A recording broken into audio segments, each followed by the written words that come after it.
A once implausible topic is gradually gaining momentum as South Africa gets ready for another crucial national election in 2029.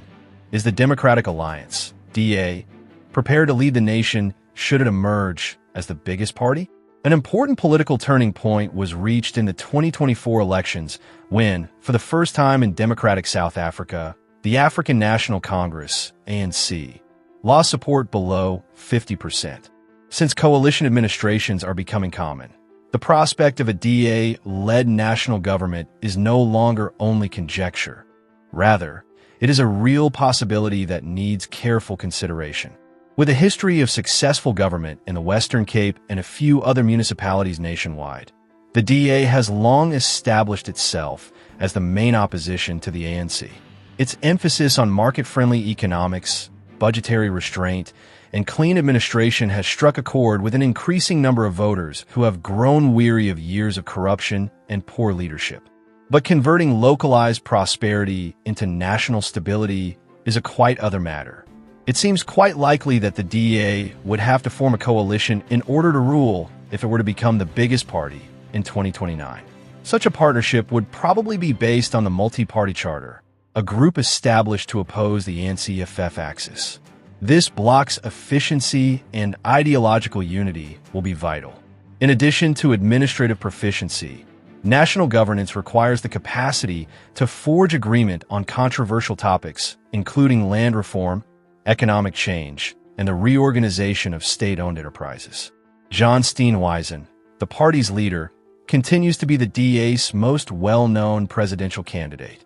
Under his leadership, the party has faced both internal consolidation and criticism for its lack of widespread appeal, especially among black voters.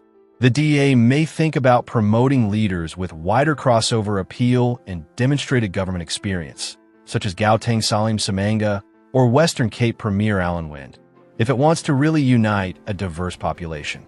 In the end, the DA's capacity to form practical coalitions and provide a convincing, inclusive vision for South Africa will be just as important to its potential to rule in 2029 as its election performance.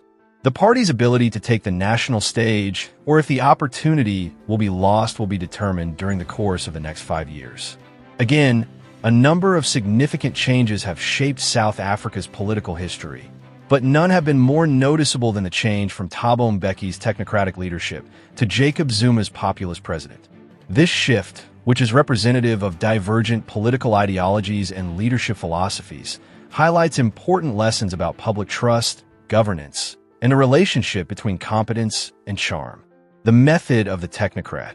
From 1999 until 2008, South Africa's second post-apartheid president, Thabo Mbeki, was largely seen as a smart, policy-focused leader.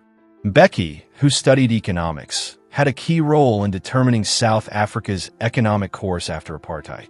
His growth, employment, and redistribution (GEAR) concept aimed to encourage sustainable development, draw in investment, and stabilize the economy.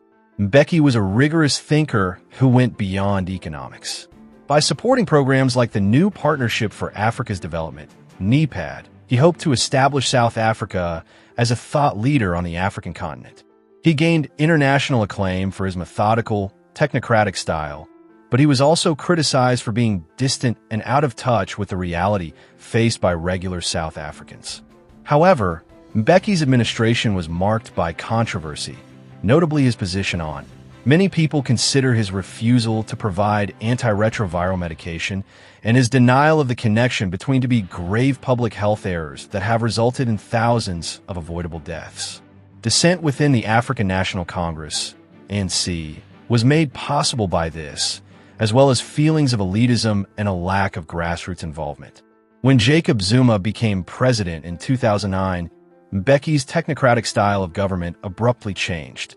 As a veteran of the liberation struggle in South Africa, Zuma worked to project an image of being a man of the people. His charm and ability to connect with marginalized people disguised his lack of formal education and technological difficulties. A power struggle inside the ANC propelled Zuma's political rise, with grassroots groups, unions, and youth leagues supporting him as a counter to Mbeki's alleged elitism. His story of putting the underprivileged first struck a profound chord, particularly in a nation still plagued by glaring inequality. However, controversy soon erupted under Zuma's administration. His term came to be associated with corruption, notably the notorious state capture affair in which public funds and establishments